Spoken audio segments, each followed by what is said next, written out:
C'est la première fois depuis 3 ans que la CCI Paris-Île-de-France recevait une délégation chinoise. Celle-ci était composée de représentants et de chefs d'entreprise de la ville de Suzhou, qui se situe dans le Jiangsu, deuxième région la plus riche de Chine après le Guangdong, avec 10,2% du PIB national en 2021.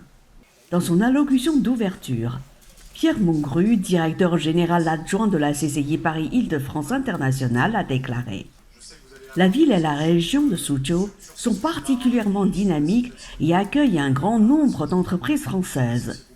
Le retour des délégations chinoises à Paris, après 3 ans de crise sanitaire, est pour nos entreprises l'occasion de faire un point sur nos échanges et de reprendre nos discussions. S'en sont suivies plusieurs prises de parole.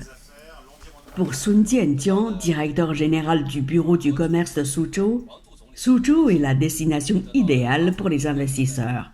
Elle comporte en effet des infrastructures de transport très développées, avec 3 aéroports de classe mondiale dans un rayon de 100 km. Les aéroports de Pudong, de Hongqiao et de Shuofang, auxquels s'ajoute le port de Shanghai, le plus grand port intérieur de Chine. Suzhou possède aussi le système industriel le plus complet du monde et comporte 158 universités et centres de recherche. En 2021, le volume des échanges commerciaux entre Suzhou et la France a atteint 4,4 milliards de dollars, soit 22,1% de plus qu'en 2020.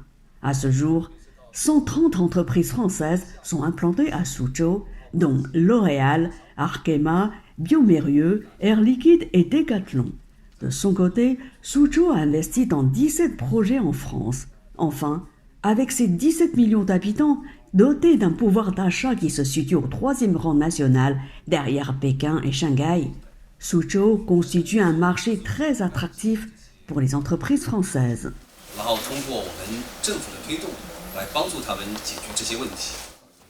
Yu Meihua, directrice adjointe du comité de gestion du Suzhou New District, a présenté le Suzhou New District et ses atouts. 2 industries piliers, technologie de l'information de nouvelle génération et fabrication des équipements et appareils haut de gamme, 5 nouvelles industries stratégiques, telles la photonique, les appareils et équipements médicaux, ainsi que la biomédecine, le circuit intégré, le software et l'informatique classique, et enfin, les industries à faible empreinte environnementale. Yu Meihua a aussi présenté d'autres industries de demain, le blockchain, l'Internet du futur, l'intelligence artificielle, etc. Elle a surtout souhaité voir plus de petites et moyennes entreprises françaises se développer dans le Suzhou New District.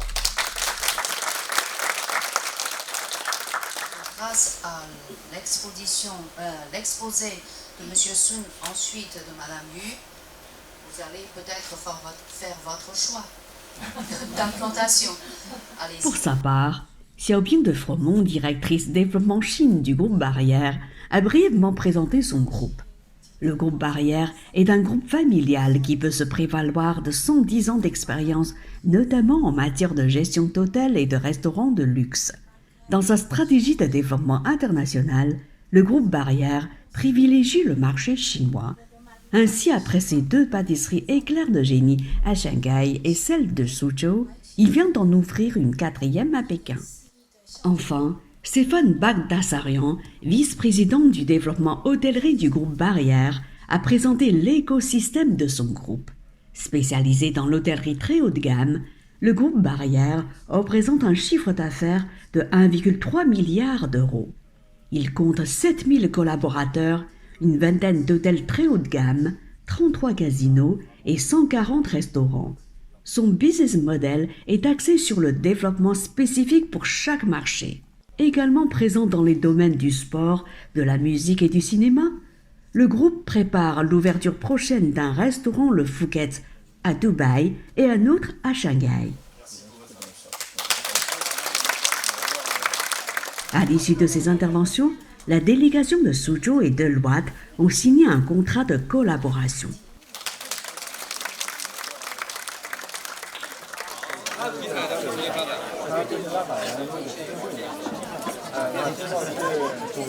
我们的这个疫情并没有影响双方之间的交流的这个互信吧，也希望通过这样一次我们作为一个地级市啊，第一次相当于是中国国内的第一个到法国来包机到法国来的第一个地级市代表团能够建立起中法合作的重新起航的一个信号同时呢也是希望法国的投资人以及中国的企业能够通过我们这种形式能够加强双方的交流和合作，能够取得更好的成果。J'étais extrêmement intéressée par cet échange parce que la Suzhou est véritablement l'emblème du succès de la Chine, du succès notamment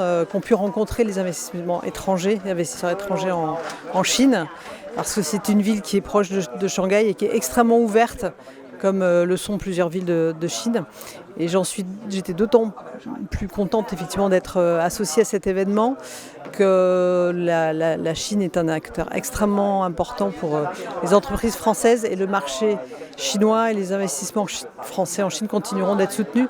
Suzhou est une place particulièrement pertinente pour ces investissements. Reportage par Montarin TV.